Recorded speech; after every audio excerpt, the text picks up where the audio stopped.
బొత్స గారు, మీరు మంత్రిగా ఉన్నప్పుడు శాసనసభ సాక్షిగా మా అమ్మను అవమానించినప్పుడు మీరు ఏం చేశారు సార్?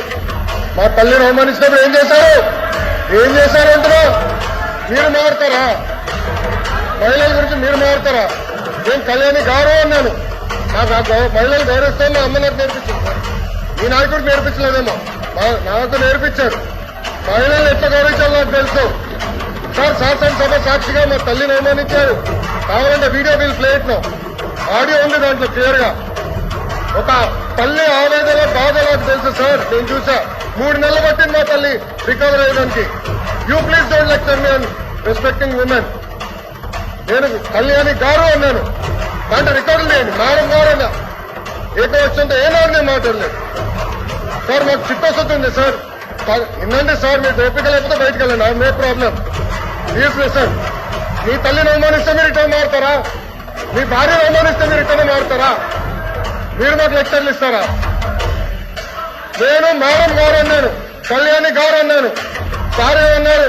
మేడం గారిని అన్నాను. నేను మేడం గారిని ఏం అనడం లేదు. మహిళ అంటే నాకు గౌరవం సార్. ఆయన ఫార్వర్డ్ రెస్పెక్ట్ ఉంది. అరే మీకేం తెలుసా?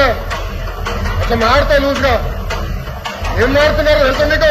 ఒక తల్లిని అవమానిస్తే ఎంత బాధపడుతుందో మీకు తెలుసా? నేను చూశాను 3 నెలలు, 100 రోజుల బాధపడలేదు. నేను చూశాను. మీరు చూసారా? ఒక మహిళ అవమానిస్తే, శాసనసభ సాక్షి అవమానిస్తే ఎంత కుమిలిపోయిందో నేను చూశాను. మీరున్నారా?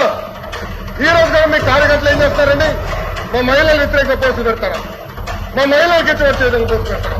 పొరపాటు మా ఒక్క కార్యకర్త భారతిరెడ్డి గారి వ్యతిరేకంగా పోస్టు పెడితే జైలుకు పంపించిన ఘనత తెలుగుదేశం పార్టీది. అది మాకు చిత్తశుద్ధి. మీలో కాదు. మహిళలు తిడితే ఆనందపడితే వ్యక్తులు మేము కాదు. ఆ రోజు మంత్రిగా ఉన్నాడు ఈయన. నుంచిన ఆ రోజు చెప్పొద్దు సార్. వీడియో నా దగ్గర ఉంది. I'm ready. డిబేట్ చేద్దాం.